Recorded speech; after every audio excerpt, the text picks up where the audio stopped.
ఉల్లిపాయలు కాస్త మగ్గినాక ఆయిల్ వేసి పోపు వేసుకున్నాం కదా, కరివేపాకు వేసి ఎండుమిర్చి వేసి ఉల్లిపాయలు కాస్త మగ్గినాక వేసేసుకుంటే పసుపు వేసాం కదా, కాస్త ఉప్పు కూడా వేసుకుందాము.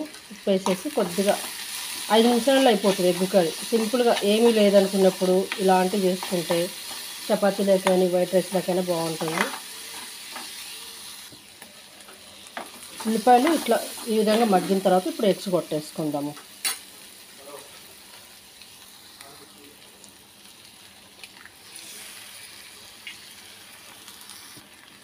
నేను 3 ఎగ్స్ కొట్టేస్తాను.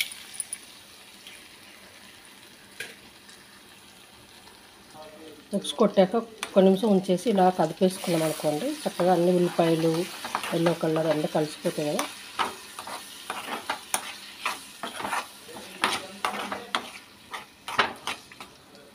ఉప్పు సరిపడంత ఇందాక సరిపడంత వేసుకున్నాం కాబట్టి ఇప్పుడు కారం లైట్గా,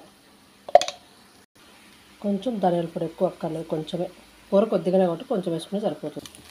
రెడీ అయిపోయింది కదా కర్రీ. చపాతీ కూడా రెడీ అయిపోయింది. ఇప్పుడు మనం చపాతీ వేడి వేడి ఎగ్ కర్రీ 5-5 నిమిషాలు అంటే ఎక్కువ టైం కూడా పట్టదు. 5-5 నిమిషాల్లో ఎగ్ కర్రీ చూడండి. ఏమి ఉండవండి, మనకు 2 ఎగ్స్ ఉంటాయి, ఇంట్లో ఉల్లిపాయలు ఉంటే చాలు, కర్రీ అయిపోతుంది. ఇప్పుడు రెడీ అయిపోయింది కదా. ఇప్పుడు వేడి వేడిగా పుల్కాలు రెడీ అయిపోయినాయి. అంటే ఆయిల్ లేకుండా చపాతీ చేశాను. అదే అండి చపాతీ అంటే చపాతీగా జొన్న పిండి సజ్జపిండి అన్నీ కలిపినే ఉంటాయి కదా, ఆ పిండితో రొట్టెలాగా చేస్తాను అనమాట. దానికి ఆయిల్ ఎక్కర్లేదు, కావాలంటే వేసుకోవచ్చు, మనం వేసుకునే అంత టేస్ట్ ఉండదండి, అందుకని చెప్పేసి మామూలుగా చేసేస్తాను.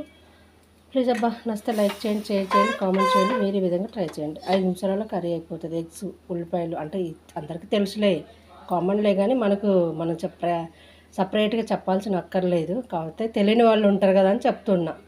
ప్లీజ్ నచ్చితే లైక్ చేయండి.